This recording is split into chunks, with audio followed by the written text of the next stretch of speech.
95 Chapter 11 Always pure and self-contained, it does not require an external object to create the image. Ordinary mirrors are liable to be soiled by extraneous dirt, whereas consciousness has nothing foreign to it, being always alone and undivided, and therefore its reflections are unique. Created things are not self-luminous and are illumined by another's cognitive faculty. Cognition of things implies their images on our intelligence. They are only images. The creation, therefore, is an image. It is not self-shining, and thus it is not self-aware, but becomes a fact on our perception of it. Therefore I say that the universe is nothing but an image on our consciousness. Consciousness shines notwithstanding the formation of images on it. Though impalpable, it is steadily fixed and does not falter. Just as the images in a mirror are not apart from the mirror, so also the creations of consciousness are not apart from it. 64. Objects are necessary for producing images in a mirror. They are not, however, necessary for consciousness, because it is self-contained. 65 to 66 O Parasarama. Note how daydreams and hallucinations are clearly pictured in the mind even in the absence of any reality behind them. How does it happen? The place of objects is taken up by the peculiar imaginative quality of the mind. When such imagination is deep, it takes shape as creation.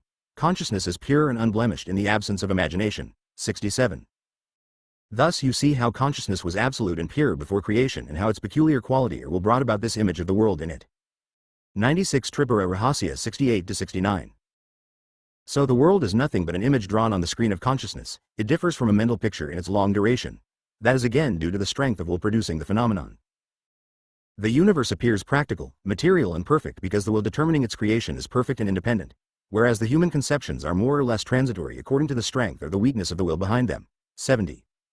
The hampering of limitations is to some extent overcome by the use of incantations, gems and herbs, and an unbroken current of I is established. 7. 1. With the aid of that pure yoga, O Rama, observe the creation manifested by one's will like the hallucinations brought about by a magician. Note. There are said to be some live gems which have extraordinary properties. They are lustrous even in the dark and do not take on different lusters according to the background. They also illumine the objects close to them. One kind is said to be cool to touch and it does not become warm even on contact with the body. Another is said to sweat in moonlight. Still another makes the owner prosperous. Yet another ruins him, e.g., the hope diamond, and so on. A vivid account is given of a magician's performance in Ranjit Singh's court. He threw a rope into the air which stood taut. A man climbed up the rope and disappeared. 72. Objects in the world can be handled and put to use, while mental creations, e.g., dreams, present the same phenomenon. 97 Chapter 1173. A magician's creations are only transitory. A yogi's creations may be permanent. Both are external to the Creator, whereas the divine creation cannot be apart from the omnipresent Lord. Note. Vishwamitra, a great Rispi, is reputed to have created a duplicate universe, a part of which consists of the constellations composing Scorpio, Sagittarius, and the Southern Cross. Some trees, plants and herbs in imitation of well-known species, e.g., palmyra corresponding to coconut, jungle potatoes and onions, insipid to taste and useless, etc., are among his creations. 74. Because the Lord of Consciousness is infinite, the creation can remain only within him and the contrary is pure fancy. 75. Since the universe is only a projection from it in the mirror of consciousness, its unreal nature can become clear only on investigation, and not otherwise. 76. Truth can never change its nature, whereas untruth is always changing. See how changeful the nature of the world is. 77 to 78. Distinguish between the changeless truth and the changeful untruth and scrutinize the world comprised of these two factors, changeful phenomena and changeless subjective consciousness, like the unchanging light of the mirror and the changing images in it. 79. The world cannot stand investigation because of its changing unreal nature. Just as the owl is dazzled and blinded by bright sunlight, so the world parades in glory before ignorance and disappears before right analysis. 98 Tripura Rahasya. Note. The man sees by sunlight and is helpless in its absence. The owl sees in darkness and is blinded in sunlight. Whose sight is the better of the two? This cannot be determined satisfactorily so that investigation becomes lame. 80 to 84. What is food for one, is poison for another, e.g., decomposed food for worms and men. What is one thing to yogis and celestials, is another to others. A long distance by one vehicle is short by another. Long intervals of space reflected in the mirror are themselves in it and yet unreal. In this way, investigation becomes indeterminate by itself. Investigation and the object investigated are both indeterminate, and the only constant factor underlying both is consciousness. Nothing else can stand beside it. 85. That which shines is Her Majesty the Absolute Consciousness. Thus the universe is only the Self, the One and One only.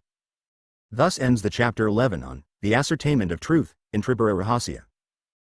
Chapter 11 I. The appearance of the reality of the universe depends on the strength of will of creation 1.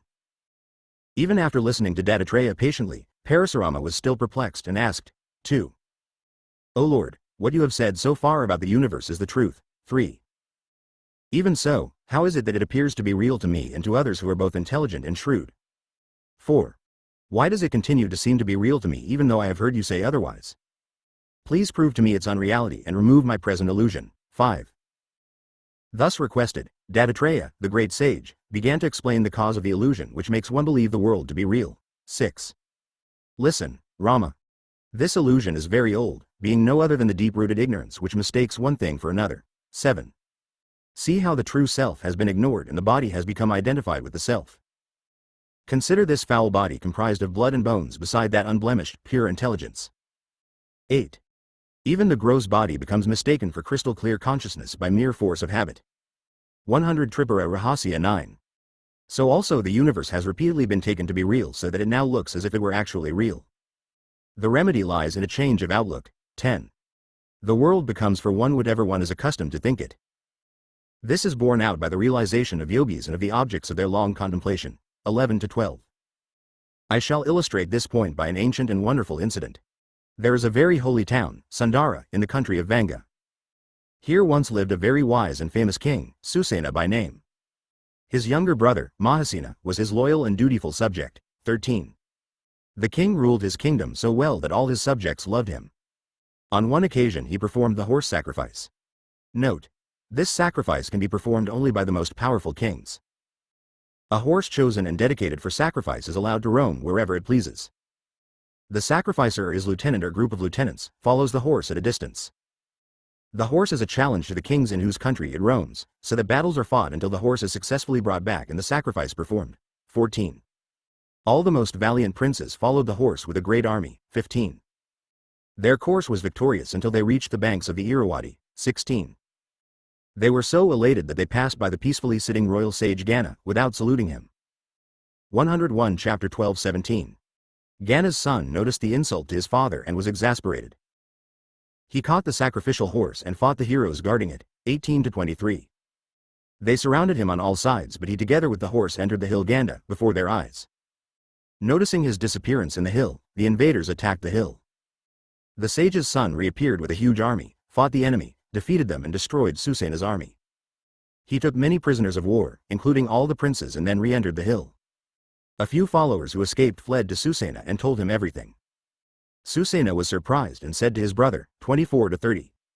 Brother, go to the place of the sage Gana. Remember that penance doers are wonderfully powerful and cannot be conquered even by gods. Therefore take care to please him, so that you may be allowed to bring back the princes and the horse in time for the sacrifice which is fast approaching. Pride before sages will always be humbled. If enraged, they can reduce the world to ashes. Approach him with respect so that our object may be fulfilled. Mahasena obeyed and immediately started on his errand. He arrived at Gana's hermitage and found the sage seated peacefully like a rock, with his senses, mind and intellect under perfect control. The sage, who was immersed in the self, looked like a calm sea whose waves of thought had quieted down. Mahasena spontaneously fell prostrate before the sage and began to sing his praises, and here he remained for 3 days in reverential attitude. 102 Tripura Rahasya 31 to 46. The sage's son who had been watching the new visitor was pleased, and coming to him said, I am pleased with the respect you show for my father. Tell me what I can do for you and I will do it at once. I am the son of this great Gana, the unique hermit. Prince, listen to me. This is not the time for my father to speak. He is now in Kavala Nirvikalpa Samadhi and will come out of it only after 12 years, of which 5 have already passed and 7 yet remain. Tell me now what you desire from him and I will do it for you. Do not underestimate me and think that I am only a headstrong youth not worthy of my father. There is nothing impossible for yogis engaged in penance. After hearing him, Mahasena, being wise, saluted him with clasped hands and said, O child of the sage, if you mean to fulfill my desire, I want to make a short request to your wise father when he has come out of his samadhi. Kindly help me to that end if you please. After he had thus requested, the sage's son replied, King, your request is hard to grant. Having promised fulfillment of your desire, I cannot now go back on my word. I must now ask you to wait an hour and a half and watch my yogic power. This, my father, is now in transcendental peace. Who can wake him up by external efforts? Wait. I shall do it forthwith by means of subtle yoga. Saying so, he sat down, withdrew his senses, united the ingoing and outgoing breaths, exhaled air and stopped motionless for a short time.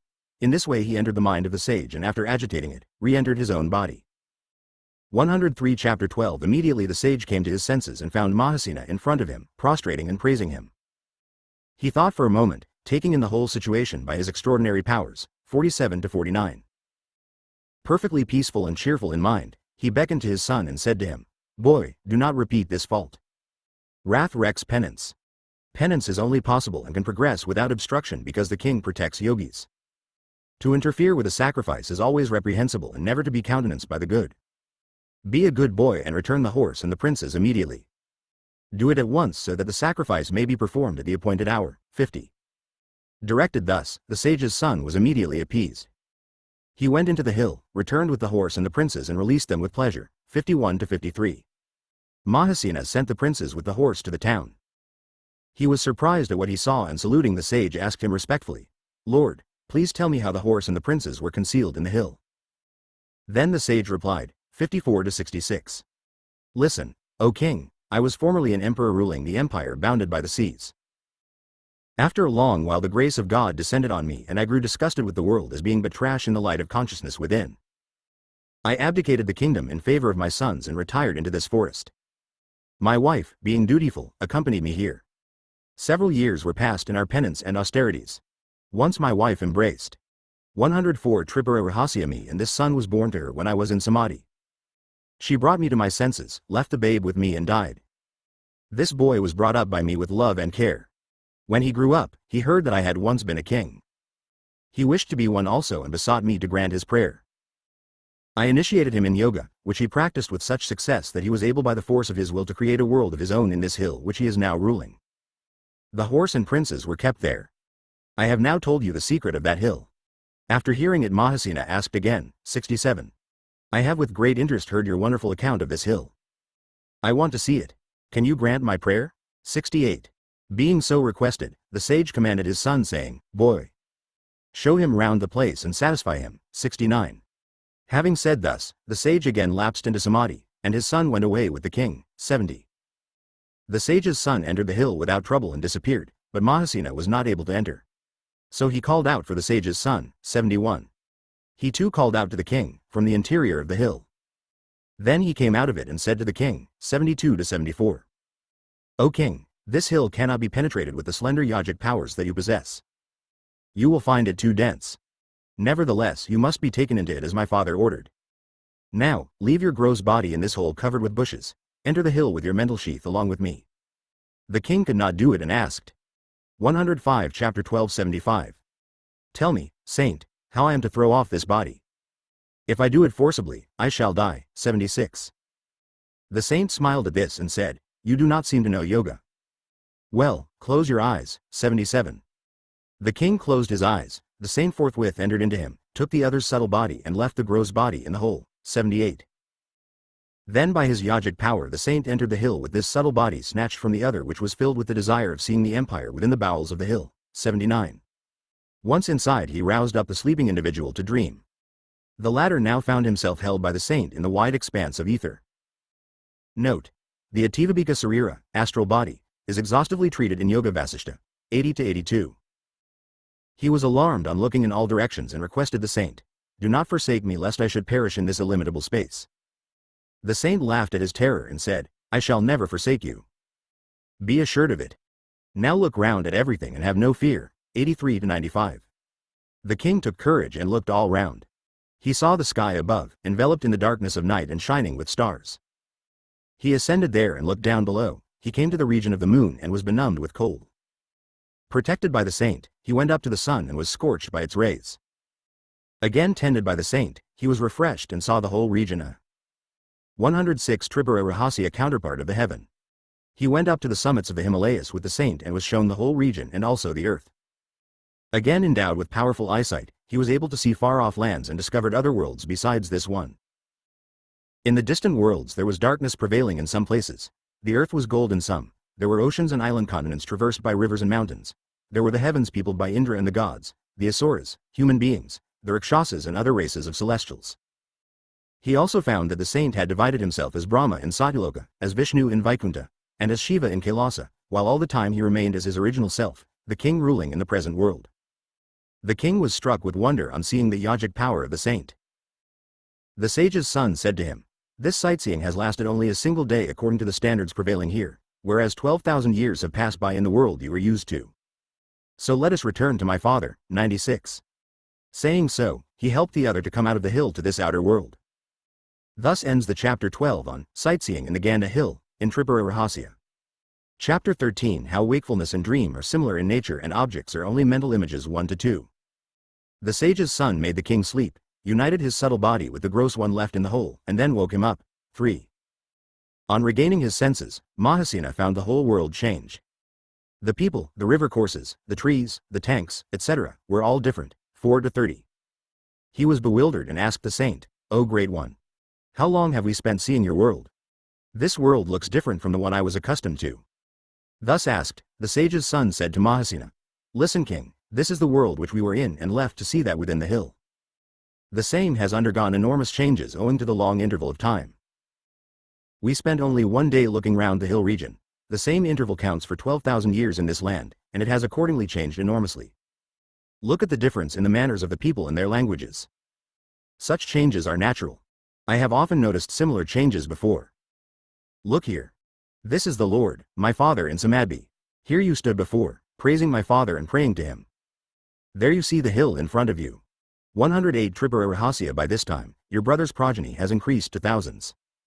What was Vanga, your country, with Sundara, your capital, is now a jungle infested with jackals and wild animals. There is now one Vairabahu in your brother's line who has his capital, Vasala, on the banks of the Shipra in the country of Malwa. In your line, there is Sasarma whose capital is Vardhana in the country of the Dravidas, on the banks of the Tamrabarani. Such is the course of the world which cannot remain the same even for a short time. For in this period, the hills, rivers, lakes, and the contour of the earth have altered. Mountains subside, plains heave high, deserts become fertile, plateaux change to sandy tracts, rocks decompose and become silt, clay hardens sometimes, cultivated farms become barren and barren lands are brought under tillage, precious stones become valueless and trinkets become invaluable, salt water becomes sweet and potable waters become brackish. Some lands contain more people than cattle, others are infested with wild beasts, and yet others are invaded by venomous reptiles, insects and vermin. Such are some of the changes that happen on the earth in course of time. But there is no doubt that this is the same earth as we were in before. Mahasena heard all that the sage's son said and fainted from the shock. Then being brought round by his companion, he was overcome by grief and mourned the loss of his royal brother and brother's son and of his own wife and children. After a short time, the sage's son assuaged his grief with wise words. Being a sensible man, why do? 109 Chapter 13 You mourn and at whose loss? A sensible man never does anything without a purpose. To act without discernment is childish. Think now, and tell me what loss grieves you and what purpose your grief will serve. Asked thus, Mahasena, who was still inconsolable, retorted, Great sage that you are, can you not understand the cause of my sorrow? How is it that you seek the reason of my grief when I have lost my all? A man is generally sad when only one in his family dies. I have lost all my friends and relatives and you still ask me why I am sad. 31 to 48. The sage's son continued derisively. King, tell me now, is this lapse into sorrow a hereditary virtue? Will it result in sin if you do not indulge in it on this occasion? Or do you hope to recover your loss by such grief? King, think well and tell me what you gain by your sorrow. If you consider it irresistible, listen to what I say. Such loss is not fresh. Your forefathers have died before. Have you ever mourned their loss? If you say that it is because of the blood relationship that now causes your grief, were there not worms in the bodies of your parents, living on their nourishment? Why are they not your relatives and why does not their loss cause you sorrow? King, think. Who are you? Whose deaths are the cause of your present grief? Are you the body, or other than that? The body is simply a conglomerate of different substances. Harm to any one of the constituents is harm to the whole. There is no moment in which each of the components is not. 110 Tripura Rahasya changing. But the excretions do not constitute a loss to the body. Those whom you called your brother and so on are mere bodies. The bodies are composed of earth. When lost, they return to earth, and earth resolves ultimately into energy. Where then is the loss? In fact, you are not the body. You own the body and call it your own, just as you do to a garment you happen to possess. Where lies the difference between your body and your garment? Have you any doubts regarding this conclusion? Being other than your own body, what relation is there between you and another body? Did you ever claim similar relationship, say with your brother's clothes? Why then mourn over the loss of bodies, which are in no way different from garments? You speak of my body, my eyes, my life, my mind and so on. I ask you now to tell me what precisely you are. Being confronted thus, Mahasena began to think over the matter, and unable to solve the problem he asked leave to consider it carefully. Then he returned and said with all humility, Lord, I do not see who I am. I have considered the matter, and still I do not understand. My grief is only natural, I cannot account for it. Master, I seek your protection. Kindly tell me what it is. Everyone is overpowered by grief when his relative dies. No one seems to know his own self, nor does one mourn all losses. I submit to you as your disciple. Please elucidate this matter to me. Chapter 13 111 Being thus requested, the sage's son spoke to Mahasena, 49. King, listen. People are deluded by the illusion cast by her divine majesty. They partake of misery that is due to the ignorance of their selves. Their misery is meaningless. 50. As long as the ignorance of the self lasts, so long will there be misery. 51 to 52. Just as a dreamer is foolishly alarmed at his own dreams, or as a fool is deluded by the serpents created in a magic performance, so also the man ignorant of the self is terrified. 53 to 55.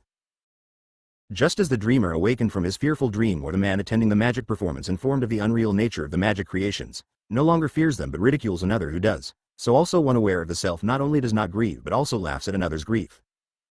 Therefore, O valiant hero, batter down this impregnable fortress of illusion and conquer your misery by realization of the self. In the meantime be discriminating and not so foolish. 56 to 58. After hearing the sage's son, Mahasena said, Master, your illustration is not to the point.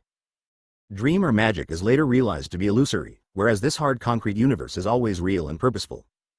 This is unassailed and persistent. How can it be compared to the evanescent dream? Then the sage's son answered, 59. Listen to what I say. Your opinion that the illustration is not to the point is a double delusion, like a dream in a dream. 112 Tripura Rahasya. Note. The commentary says that the first delusion is the idea of separateness of the universe from oneself, and that the second is the idea that dream objects are an illusion in contradistinction to those seen while awake. This is compared to the illusion that a dreamer mistakes the dream rope for a dream serpent. The dream is itself an illusion and the mistake is an illusion in the illusion. 60 to 70. Consider the dream as a dreamer would and tell me whether the trees do not afford shade to the pedestrians and bear fruits for the use of others. Is the dream realized to be untrue and evanescent in the dream itself? Do you mean to say that the dream is rendered false after waking from it? Is not the waking world similarly rendered false in your dream or deep sleep? Do you contend that the waking state is not so because there is continuity in it after you wake up? Is there no continuity in your dreams from day to day? If you say that it is not evident, tell me whether the continuity in the wakeful world is not broken up every moment of your life. Do you suggest that the hills, the seas and the earth itself are really permanent phenomena, in spite of the fact that their appearance is constantly changing? Is not the dream world also similarly continuous with its earth, mountains, rivers, friends and relatives? Do you still doubt its abiding nature?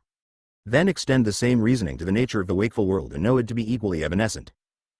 113 Chapter 13 The ever-changing objects like the body, trees, rivers and islands are easily found to be transitory. Even mountains are not immutable, for their contours change owing to the erosion of waterfalls and mountain torrents, ravages by men, boars and wild animals, insects, thunder, lightning, storms and so on. You will observe similar change in the seas and on earth. Therefore I tell you that you should investigate the matter closely. You will probably argue as follows: Smiley face 71 to 76. Dream and wakefulness resemble each other in their discontinuous harmony, like a chain made up of links. There is no unbroken continuity in any object because every new appearance implies a later disappearance. But continuity cannot be denied in the fundamentals underlying the objects. Because a dream creation is obliterated and rendered false by present experience, what distinction will you draw between the fundamentals underlying the dream objects and the present objects? If you say that the dream is an illusion and its fundamentals are equally so, whereas the present creation is not so obliterated and its fundamentals must therefore be true, I ask you what illusion is. It is determined by the transitory nature, which is nothing but appearance to, and disappearance from, our senses. Is not everything obliterated in deep sleep? If you maintain, however, that mutual contradiction is unreliable as evidence and so proves nothing, it amounts to saying that self-evident sight alone furnishes the best proof. Quite. 114 Tripura Rahasya. So, people like you do not have a true insight into the nature of things. 77 to 79. Therefore take my word for it, the present world is only similar to the dream world. Long periods pass in dreams also. Therefore, purposefulness and enduring nature are in every way similar to both states. Just as you are obviously aware in your waking state, so also you are in your dream state. 80. These two states being so similar, why do you not mourn the loss of your dream relations? 81. The wakeful universe appears so real to all only by force of habit. If the same be imagined vacuous, it will melt away into the void. 82 to 83. One starts imagining something, then contemplates it, and by continuous or repeated association resolves that it is true, unless contradicted. In that way, the world appears real in the manner one is used to it. My world that you visited furnishes the proof thereof. Come now, let us go round the hill and see. 85. Saying so, the sage's son took the king, went round the hill and returned to the former spot. 86 to 87. Then he continued, Look, O king. The circuit of the hill is hardly 2.5 miles, and yet you have seen a universe within it. Is it real or false? Is it a dream or otherwise? What has passed as a day in that land, has counted for 12,000 years here. Which is correct? Think, and tell me. Obviously you cannot distinguish this from a dream and cannot help concluding that the 115 chapter 13 world is nothing but imagination. My world will disappear instantly if I cease contemplating it. Therefore convince yourself of the dreamlike nature of the world and do not indulge in grief at your brother's death. 90. Just as the dream creations are pictures moving on the mind screens, so also this world, including yourself, is the obverse of the picture depicted by pure intelligence, and it is nothing more than an image in a mirror. See how you will feel after this conviction. Will you be elated by the accession of a dominion or depressed by the death of a relative in your dream? 9.1. Realize that the self is the self-contained mirror projecting and manifesting this world. The self is pure unblemished consciousness. Be quick. Realize it quickly and gain transcendental happiness. Thus ends the chapter on the vision of the hill city, in Tripura Rahasya. Chapter 14, How the universe is mere imagination, how to gain that strong will which can create it, and the highest truth. 1 to 6. Having heard the sage's son, Mahasena began to think clearly and seriously. He concluded the world to be dreamlike and overcame his grief. Growing strong in mind, he was not perturbed. Then he asked his companion, Great and wise saint, you know this world and beyond. I do not believe that there is anything that you do not know. Please answer me now. How can you say that the whole is pure imagination? However much I may imagine, my imagination does not materialize. But you have created a universe by the force of your will. And yet, how do time and space differ in these creations? Please tell me. On being thus asked, the sage's son replied, 7. The will conceives either effectively or ineffectively, according to whether it is uniform or broken up by indecision. 8. Do you not know this world to be the result of Brahma's desire? This looks real and permanent because the original desire is so powerful. 9. Whereas the world of your creation no one takes seriously, and your own mistrust makes it useless. 10 to 15. Conceptions materialize for various reasons as follows. By virtue of the natural function, as with Brahma. 117 Chapter 14 The Creator, by the possession of live gems, as with Yakshas and Rakshasas, classes of celestial beings. By the use of herbs, as with gods. Nectar is reputed to contain the extracts of superb herbs. By the practice of yoga, as with yogis. By the miraculous power of incantations, as with a few siddhibhas. By the force of penance, as with some sages. And by virtue of boons, as with the architect of the universe, Viswakarma. One should forget the old associations in order to make one's new conception effective, and this endures only so long as it is not obstructed by the old one. A conception is forceful unless obstructed by an antecedent one, and thus destroyed. It is effective only when forceful. In that way even great things may be achieved. 16. Your conceptions do not materialize for the aforesaid reason. Therefore you must practice the focusing of thought if you desire your own creations to endure. 17 to 23. 1. Shall tell you now about the difference in time and space. You are not proficient in the affairs of the world, and therefore you are mystified. I shall now make it clear how these differences appear. The sun helps all to see, but blinds the owls. Water is the abode of fishes, but drowns man. Fire burns a man, but is food to titiri, a species of bird. Fire is ordinarily put out by water, but it flourishes in the middle of the ocean at the time of dissolution. Similar discrepancies are evident elsewhere. Men and animals engage in activities with their limbs and senses, whereas spirits do so with the bodies of others. Instances like these are innumerable. Their explanation is as follows. 118 Tripura Rahasya 24 to 25. Sight is of the eye and cannot be without it. A jaundiced eye sees everything yellow, and diplopia produces a double image of a single object. 26 to 32.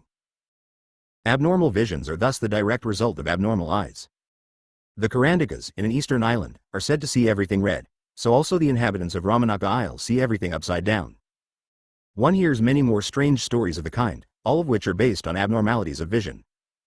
They can all be remedied by proper treatment. The same applies to other senses, including the mind.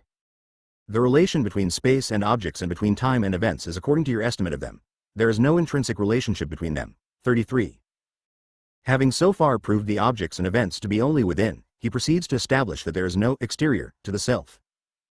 What is designated as exterior by people is simply the origin and prop of the universe, like the screen and its relation to the picture on it. 34 to 40. There could be nothing external to that exterior except to be one's own body. How can that be externalized from the exterior? For example, when you say, outside the hill is withdrawn from the space beyond, it is not included in it. But the body is seen in space just as a pot is seen. The body must therefore be external to the seer. What is visible lies within the range of illumination. If without, it cannot be seen. Therefore the illumined objects must be within the vision of the illuminant. The body, etc., are the 119 chapter 14 illumined, because they are themselves objectified. The illumined and the illuminant cannot be identical. Again, the illuminant cannot be objectified, for who is the seer apart from it? And how can the illumination by which he sees be apart from him? That the illuminant affords the light and serves as an object standing apart from the seer is impossible to maintain. Therefore the illuminant cannot admit of any foreign admixture in it, and he is the illumination in perfection, only one, and the being of all. 41. He extends as time and space, there infinite and perfect, being involved as the illuminant, illumination and the illumined. 42. As regards within or without, everything is included in illumination. How then can anything be outer, unless it is like a peak on a mountain? 43. The whole universe is thus in the illumination which shines self-sufficient by itself, everywhere, and at all times. 44 to 45. Such illumination is her transcendental majesty Tripura, the Supreme. She is called Brahma in the Vedas, Vishnu by the Vaisnavites, Shiva by the Saivites, and Sakti by the Saktas. There is indeed nothing but she. 46. She holds everything by her prowess as a mirror does its images. She is the illuminant in relation to the illumined. 47 to 49. The object is sunk in illumination like the image of a city in a mirror. Just as the city is not apart from the mirror, so also the universe is not apart from consciousness. 120 Tripura Rahasya. Just as the image is part and parcel of the clear, smooth, compact and one mirror, so also the universe is part and parcel of the perfect, solid and unitary consciousness, namely the self. 50. The world cannot be demonstrably ascertained. Space is simply void, serving for the location of materials. 5. 1. The universe is, always and all through, a phenomenon in the self. The question then arises how consciousness, being void, is dense at the same time. 52. Just as a mirror, though dense and impenetrable, contains the image, so also pure consciousness is dense and impenetrable and yet displays the universe by virtue of its self-sufficiency. 53. Though consciousness is all-pervading, dense and single, it still holds the mobile and immobile creation within it, wonderful in its variety, with no immediate or ultimate cause for it. 54 to 55. Just as the mirror remains unaffected by the passage of different images and yet continues to reflect as clearly as before, so also the one consciousness illumines the waking and dream states which can be verified by proper meditation. 56. O King! Examine again your daydreams and mental imagery. Though they are perfect in detail, yet they are no less mental. 57. Consciousness permeating them obviously remains unblemished before creation or after dissolution of the world. Even during the existence of the world, it remains unaffected as the mirror by the images. 121 Chapter 1458. Though unperturbed, unblemished, thick, dense and single, the absolute consciousness being self-sufficient manifests within itself what looks exterior, just like a mirror reflecting space as external to itself. 59 to 60. This is the first step in creation. It is called ignorance or darkness. Starting as an infinitesimal fraction of the whole, it manifests as though external to its origin, and as a property of the ego sense. The alienation is on account of the latent tendencies to be manifested later. Because of its non-identity with the original consciousness, it is now simple and sentient energy. Note. The commentary has it. What is absolute consciousness goes under the name of Maya just before creation, and is later called avidya, or ignorance, with the manifestation of the ego. The agitation in the quietness is due to subtle time fructifying the latent tendencies of the ego, which had not merged in the primordial state at the time of the dissolution of the universe. 6. 1. That consciousness which illumines the exterior is called Sivatadva, whereas the individual feeling as I is Saktatadva. Note. Shiva is awareness of the exterior, Sakti is the dynamic force operating the potential tendencies in the individual self. 62. When the awareness of the exterior, combined with the I, encompasses the entire imagined space as I, it is called Sada Shiva Tattva, 63. When, later, discarding the abstraction of the self and the exterior, clear identification with the insentient. 122 Tripura Rahasya space takes place, it is called Isbwara Tattva. The investigation of the last two steps is pure vidya, knowledge, 64. All these 5 tattvas are pure because they relate to an as yet indifferentiated condition, like potentialities in a seed, 65. After the differentiation is made manifest by will force, the insentient part predominates over the other, as opposed to the contrary condition before, 66. That insentient predominance is called Maya Sakti, after differentiation is clearly established, like the sprout from a seed, 67 to 69.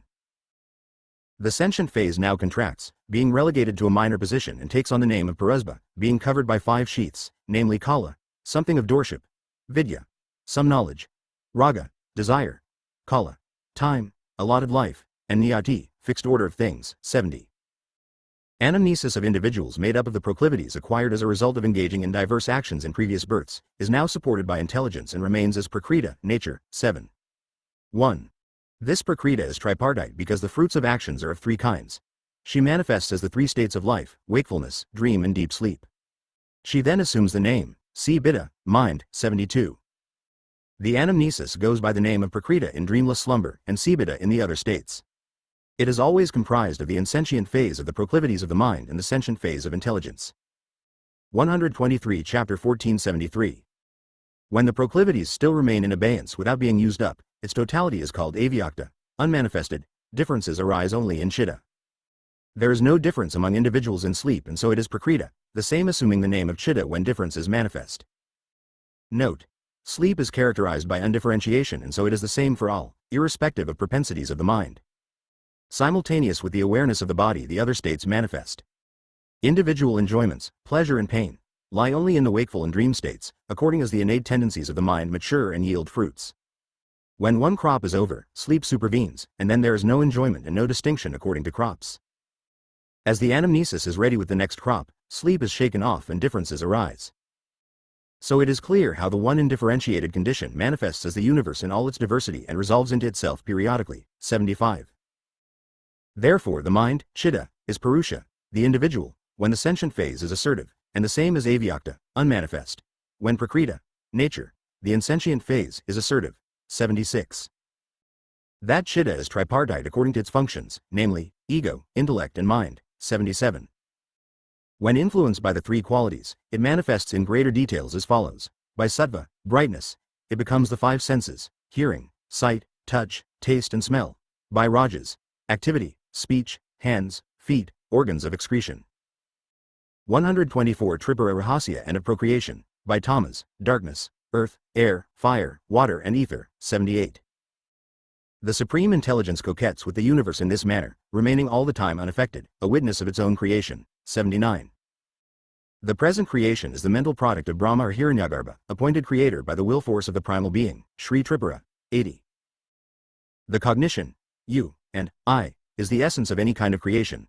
Such cognition is the manifestation of transcendental consciousness.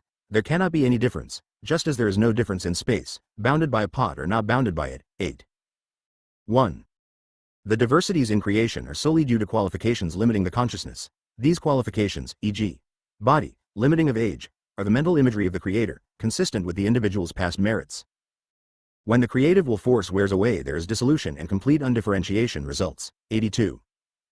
As for your willpower, it is overpowered by the creators. When that impediment, Maya's veiling, is surmounted by the methods already mentioned, your willpower will also become effective, 83. Time, space, gross creations, etc., appear in it according to the imagery of the agent, 84 to 86. A certain period is only 1 day according to my calculation, whereas it is 12,000 years according to Brahma. The space covered by about 2 miles in a 125 Chapter 14 half of Brahma is infinite according to me and covers a whole universe. In this way, both are true and untrue at the same time, 87 to 88. Similarly also, imagine a hill within you, and also time in a subtle sense. Then contemplate a whole creation in them. They will endure as long as your concentration endures, even to eternity for all practical purposes, if your willpower be strong enough. Therefore I say that this world is a mere figment of imagination, 89. O King!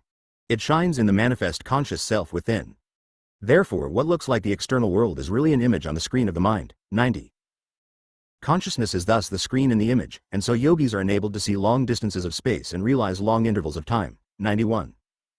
They can traverse all distance in a moment and can perceive everything as readily as a gooseberry in the hollow of one's palm. 92. Therefore, recognize the fact that the world is simply an image on the mirror of consciousness and cultivate the contemplation of I am, abide as pure being, and thus give up this delusion of the reality of the world. 93 to 97. Then you will become like myself, one in being, self-sufficient. Dattatreya continued. On hearing this discourse of the sage's son, the king overcame his delusion, his intellect became purified in 126 Tripura Rahasya he understood the ultimate goal.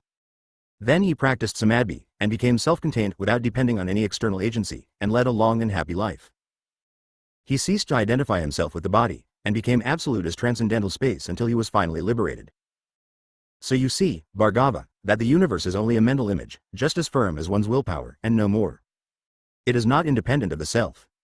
Investigate the matter yourself, and your delusion will gradually lose hold of you and pass off. Thus ends the chapter 14 on the story of the hill city, in Tripura Rahasya. Chapter 15 on what need be known and need not be known and on the nature of the self. 1. On hearing Dattatreya relate the wonderful story of the hill city, Parasurama marveled more and more. 2. He, with a clear mind, pondered over the teachings of his master, and then returned to him and asked him again. 3. Lord, I have considered the purport of your teachings in the shape of the magnificent stories you told me. 4. 1. Understand that intelligence alone is real and single, and that objects are only unreal images like a city reflected in a mirror. 5. Her transcendental majesty, the Mahesvari, is that consciousness manifesting as intelligence cognizant of the whole range of phenomena, beginning from the unmanifest state of sleep and ending with this world, passing in quick succession within itself. 6. All these are apparently due to the self-sufficiency of that consciousness, and they come into being without any immediate cause. This much I have understood after deep consideration. 7. But this intelligence is said to be beyond cognition because it always remains as pure knowledge itself. 8. I do not see how it can be realized if it surpasses knowledge. The goal is not achieved without realizing it. 128 Tripura Rahasya 9. The goal is liberation. What is its nature? If one can be liberated while alive, how is the course of his emancipated life regulated, if that is at all possible? 10. There are sages who are active. What is the relation between the world of action and their pure conscious being? 11. How can they engage in action while all the time they inhere in absolute consciousness? Such consciousness can be of only one kind, and liberation also can be only one in order to be effective. 12 to 17. How then are these differences noticed in the lives of the jnanas? Some of them are active, some teach scriptures, some worship deities, some abstract themselves into samadhi, some lead an austere life and emaciate themselves, some give clear instructions to their disciples, some rule kingdoms quite justly, some openly hold disputations with other schools of thought, some write down their teachings and experiences, others simulate ignorance, a few even do reprehensible and loathsome actions, but all of them are famous as wise men in the world. 18. How can there be such differences in their lives when there can be no difference in the state of liberation common to all? Or are there grades in knowledge and liberation? 19. Kindly enlighten me on these points, because I am eager to learn the truth and submit to you as my sole teacher. 20. Thus requested, Dattatreya appeared pleased with the questions and answered the worthy disciple as follows. 129 Chapter 15:1. Worthy Rama, you are indeed fit to reach that goal because you have now turned towards the right way of investigation. 22. This is due to the grace of God which puts you in the right way of investigation. Who can attain anything worthy without divine grace? 23. The beneficent work of the self-inhering divine grace is finished when the inward turning of one's mind increases in strength day by day. 24 to 25. What you have said so far is quite true. You have rightly understood the nature of consciousness but have not realized it. A knowledge of the property of a thing without actual experience of the thing itself is as useless as no knowledge. 26. True experience of the self is the unawareness of even I am. Can the world persist after such unawareness? Second-hand knowledge is no better than the recollection of a dream. 27. Just as the accession of treasure in a dream is useless, so also is second-hand knowledge. 28. I shall illustrate it with a very ancient story. There was formerly an extremely virtuous king ruling over Vidya. 29. He was Janaka by name, very wise and conversant with both this world and beyond. At one time he worshipped with sacrificial rites the goddess and herring as the self. 30. There came for the occasion all the Brahmins, Pandits, hermits, critics, those versed in the Vedas, those accustomed to share in sacrificial rites and sacrifices, etc. 130 Tripura Rahasya 31. At the same time, Varuna, the god of waters, wanted to perform a similar sacrifice, but worthy men did not accept the invitation. 32-37. For they were pleased with Janaka, who respected them duly. Then Varuna's son, who was a great dialectician, came to them. He disguised himself as a Brahmin, in order to decoy the Brahmin guests. On entering the royal chamber, he duly blessed the king and addressed him thus before all the assembly: "O king, your assembly is not as good as it should be.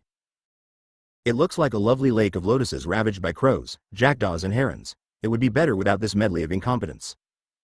I do not find a single individual here who will be an ornament to a great assembly like a swan to a lovely lake of lotuses. May God bless you. I shall have nothing to do with this multitude of fools." 38-41. Being thus insulted by Varuna's son, the whole assembly stood up to the man and said in anger, "You charlatan of a Brahmin! How dare you insult everybody here? What learning have you which is wanting in us? Wicked man that you are only a bluffer. You shall not leave this place until you have proved your superiority over us. There are great pandits assembled here from all over the world. Do you hope to subdue all of them by your learning? Tell us your special subject in which you imagine yourself more proficient than us." Thus challenged, Varuni replied, 42-43, 1. Will in a minute outdo you all in debate, but that shall be only on the condition that if I am defeated. 131 Chapter 15 You will throw me into the sea, and if you are defeated, I will consign you to the sea, one after another. If you agree to this condition, let us have a debate. 44-45.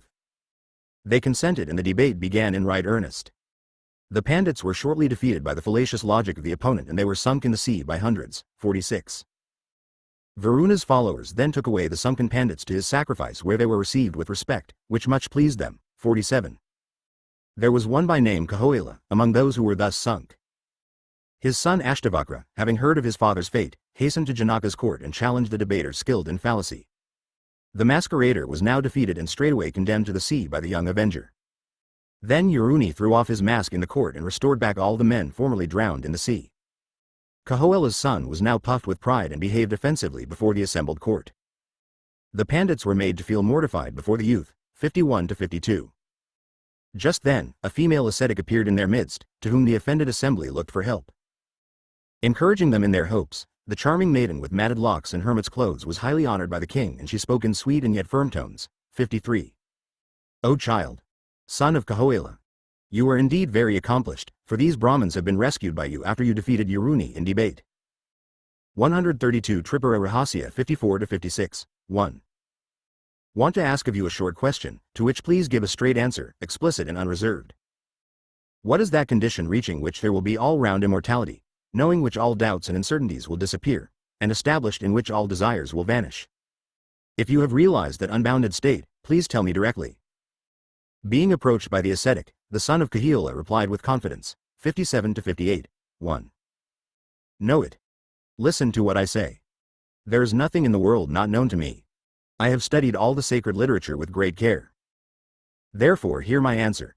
59-63 What you ask is the primal and efficient cause of the universe, being itself without beginning, middle or end, and unaffected by time and space. It is pure, unbroken, single consciousness. The whole world is manifested in it like a city in a mirror. Such is that transcendental state.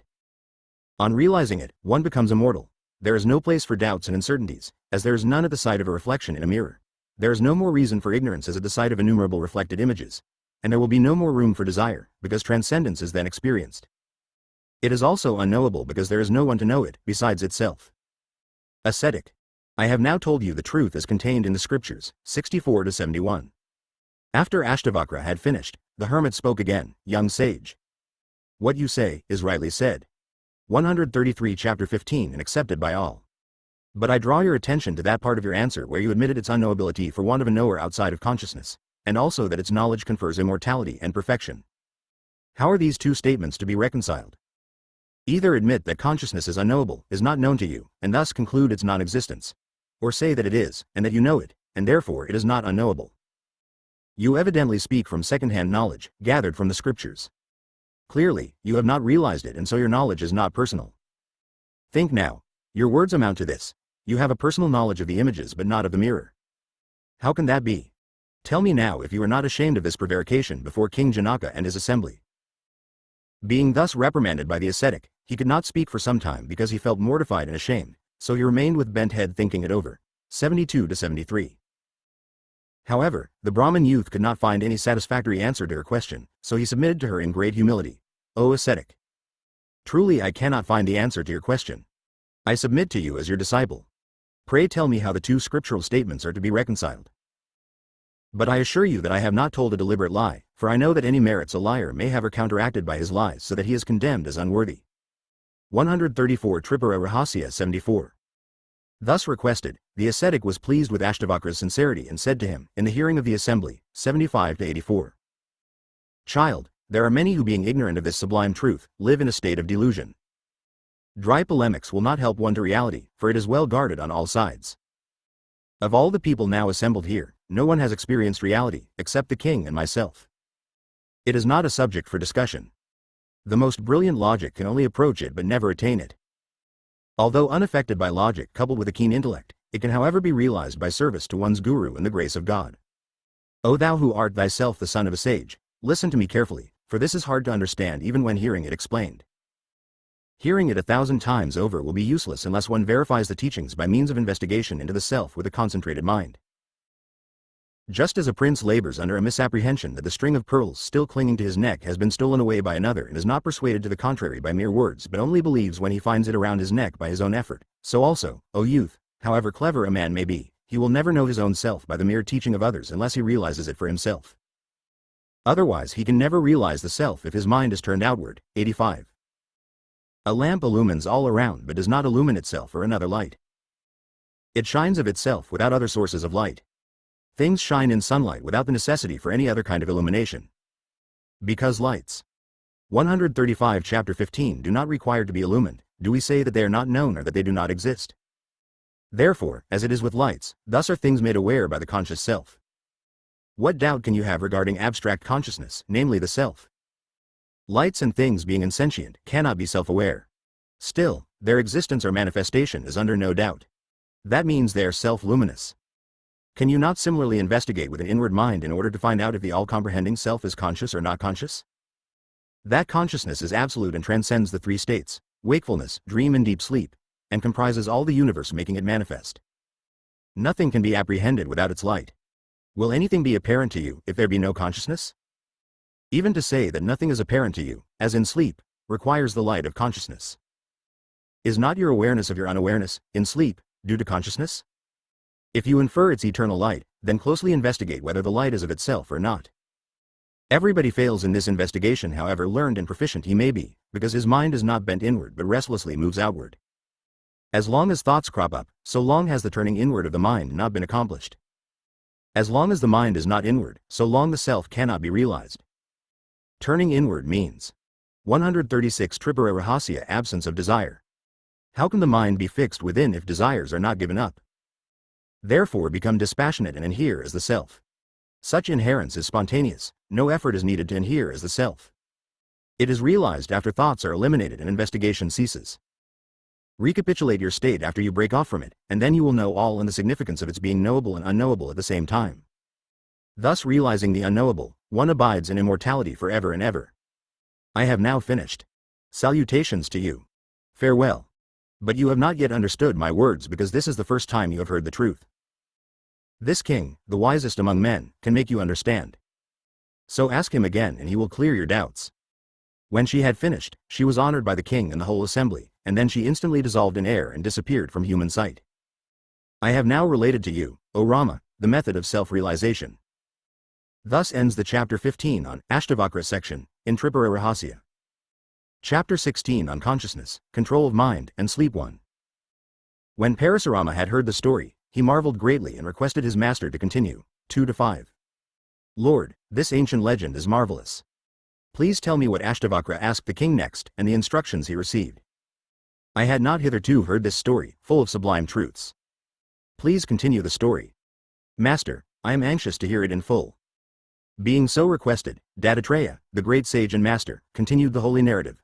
Listen, O Bhargava, to the discourse with Janaka. 6-7.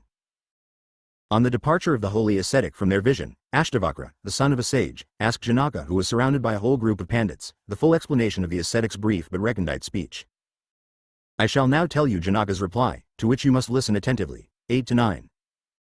Ashtavakra asked, O king of Vidya, I have not clearly understood the teaching of the ascetic because of its brevity. Please explain to me then, Lord of Mercy, how I shall know the unknowable. Being thus asked, Janaka, as if surprised, replied, 10 to 13. O thou son of a sage, listen to me. It is neither unknowable nor remains unknown at any moment. Tell me. 138 Tripura Rahasya, how even the ablest of masters can guide one to something which always remains unknown. If a guru can teach, it means that he knows what he says. This transcendental state is quite easy or maybe well nigh impossible according as one's mind is inward bent in peace or out moving in restlessness. It cannot be taught if it always remains unknown. 14. The fact that the Vedas point to it only indirectly is, not this shows that the knowledge can be imparted to others. Whatever you see becomes known by the very abstract intelligence. 15 to 19. Now carefully analyze the underlying consciousness which, though abstract and apart from material objects, yet illumines them all the same. Know it to be the truth. O sage, what is not self-luminous can only fall within the orbit of intelligence and cannot be intelligence itself. Intelligence is that by which objects are known. It cannot be what it is if it becomes the object of knowledge. What is intelligible must always be different from intelligence itself, or else it could not be made known by it. Intelligence in the abstract cannot admit of parts, which is the characteristic of objects. Therefore objects take on shapes. Carefully watch absolute intelligence after eliminating all else from it. 20. Just as a mirror takes on the hues of images, so also the abstract intelligence assumes the different shapes of objects, by virtue of its holding them within itself. 139 Chapter 16:21. Abstract intelligence can thus be made manifest by eliminating from it all that can be known. It cannot be known as such and such, for it is the supporter of one and all. 22. This, being the self of the seeker, is not cognizable. Investigate your true self in the aforesaid manner. Note. There is no other agent to know the self nor light by which to know it. 23. You are not the body, nor the senses, nor the mind, because they are all transient. The body is composed of food, so how can you be the body? 24. For the sense of I, ego, surpasses the body, the senses and the mind, at the time of the cognition of objects. Commentary. The self always flashes as I, due to its self-luminosity. The body and such things do not. The I surpasses the body, etc., simultaneously with the perception of objects, for the bodily conception does not exist with the perception of objects. Otherwise the two perceptions must be coeval. The contention may be made that the eternal flash of the self as I is not apparent at the time of the perception of objects. If I did not shine forth at the time, the objects would not be perceived, just as they are invisible in the absence of light. Why is not the flash apparent? Perceptibility is always associated with insentient matter. Who else could see the self-luminosity of the self? It cannot shine in absolute singleness and purity. However, it is there as I, moreover everyone feels, I see the objects. If it were not for the eternal being of I, there would always arise the doubt if I am or if I am not, which is absurd. 140 Tripura Rahasya. Nor should it be supposed that I is of the body at the time of perception of objects. 4. Perception implies the assumption of that shape by the intellect, as is evident when identifying the body with the self. Nor again should it be said that at the time of perception, I am so and so, chakra, the kshetra sense overreaches the T sense, but the I sense is never lost by the kshetra sense. There is the continuity of I in deep slumber and in samadhi. Otherwise after sleep a man would get up as somebody else. The contention is possible that in deep sleep and samadhi, the self remains unqualified and therefore is not identical with the limited consciousness of the ego, I, in the wakeful state. The answer is as follows. I is of two kinds, qualified and unqualified. Qualification implies limitations whereas its absence implies its unlimited nature. I is associated with limitations in dream and wakeful states, and it is free from them in deep slumber and samadhi states. In that case is the I in samadhi or sleep associated with threefold division of subject, object and their relation. No. Being pure and single, it is unblemished and persists as IF and nothing else. The same is perfection. 25. Whereas Her Majesty the Absolute Intelligence is ever resplendent as I, therefore she is all and ever-knowing. You or she, in the abstract. 26. Realize it yourself by turning your sight inward. You are only pure abstract consciousness. Realize it this. 141 Chapter 16 Instant, for procrastination is not worthy of a good disciple. He should realize the self at the moment of instruction. 27. Your eyes are not meant by the aforesaid word sight. The mental eye is meant, for it is the eye of the eye, as is clear in dreams. 28. To say that the sight is turned inward is appropriate because perception is possible only when the sight is turned towards the object. 29 to 31. The sight must be turned away from other objects and fixed on a particular object in order to see it. Otherwise that object will not be perceived in entirety. The fact that the sight is not fixed on it is the same as not seeing it. Similarly is it with hearing, touch, etc. 32. The same applies to the mind in its sensations of pain and pleasure, which are not felt if the mind is otherwise engaged. 33. The other perceptions require the two conditions, namely, elimination of other objects and concentration on the one. But self-realization differs from them in that it requires only one condition, elimination of all perceptions. 34. I shall tell you the reason for this. Although consciousness is unknowable, it is still realizable by pure mind. 35 to 45. Even the learned are perplexed on this point. External perceptions of the mind are dependent on two conditions. The first is elimination of other perceptions and the second is fixation on the particular item of perception.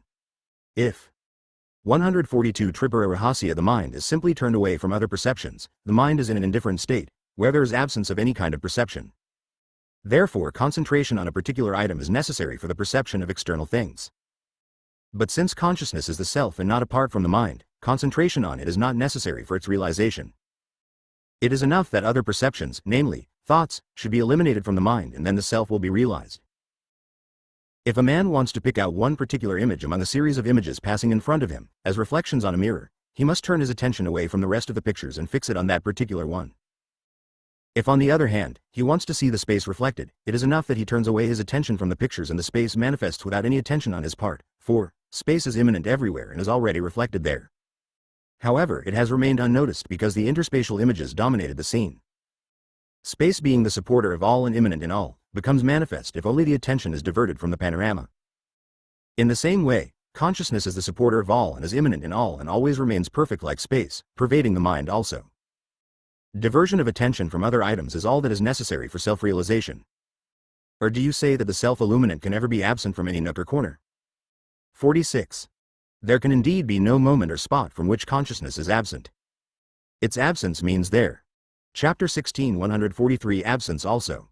Therefore consciousness of the self becomes manifest by mere diversion of attention from things or thoughts. 47. Realization of self requires absolute purity only and no concentration of mind. For this reason, the self is said to be unknowable, meaning not objectively knowable. 48. Therefore it was also said that the sole necessity for self-realization is purity of mind. The only impurity of the mind is thought. To make it thought-free is to keep it pure. 49. It must now be clear to you why purity of mind is insisted upon for realization of self. How can the self be realized in its absence? 50 to 51. Or, how is it possible for the self not to be found gleaming in the pure mind? All the injunctions in the scriptures are directed towards this end alone. For instance, unselfish action, devotion and dispassion have no other purpose in view. 52. Because transcendental consciousness, viz., the self, is manifest only in the stain-free mind. After Janaka had spoken thus, Ashtavakra continued to ask, 53 to 54. O king, if it is as you say that the mind made passive by elimination of thoughts is quite pure and capable of manifesting supreme consciousness, then sleep will do it by itself, since it satisfies your condition and there is no need for any kind of effort. 144 Tripura Rahasya 55. Thus questioned by the Brahmin youth, the king replied, I will satisfy you on this point. Listen carefully. 56 to 63. The mind is truly abstracted in sleep. But then its light is screened by darkness, so how can it manifest its true nature? A mirror covered with tar does not reflect images, but can it reflect space also? Is it enough, in that case, that images are eliminated in order to reveal the space reflected in the mirror? In the same manner, the mind is veiled by the darkness of sleep and rendered unfit for illumining thoughts. Would such eclipse of the mind reveal the glimmer of consciousness? Would a chip of wood held in front of a single object to the exclusion of all others reflect the object simply because all others are excluded? Reflection can only be on a reflecting surface and not on all surfaces. Similarly also, realization of the self can only be with an alert mind and not with a stupefied one. Newborn babes have no realization of the self for want of alertness. Moreover, pursue the analogy of a tarred mirror. The tar may prevent the images from being seen, but the quality of the mirror is not affected, for the outer coating of tar must be reflected in the interior of the mirror. So also the mind, though diverted from dreams and wakefulness, is still in the grip of dark sleep and not free from qualities. This is evident by the recollection of the dark ignorance of sleep when one wakes. 64. I will now tell you the distinction between sleep and samadhi. Listen attentively. There are two states of mind. 145 Chapter 16, 1. Illumination and 2. Consideration, 65. The first of them is association of the mind with external objects and the second is deliberation on the object seen, 66. Illumination is unqualified by the limitations of objects. Deliberation is qualified by the limitations pertaining to the objects seen, and it is the forerunner of their clear definition. Note: the mind first notes a thing in its extended vision. The impression is received only after noting the thing in its non-extensive nature, and becomes deeper on musing over the first impression, 67. There is no distinction noted in the preliminary stage of simple illumination. The thing itself is not yet defined, so illumination is said to be unqualified, 68. The thing becomes defined later on and is said to be such and such, and so and so. That is the perception of the thing after deliberation, 69 to 70. Deliberation is again of two kinds. The one is the actual experience and is said to be fresh, whereas the other is cogitation over the former and is called memory. The mind always functions in these two ways. 7. 1-72.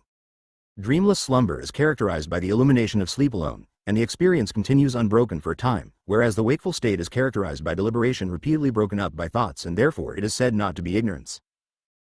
Sleep is a state of any science, though it consists of illumination alone, yet it is said to be ignorance for the 146 Tripura Rahasya. Same reason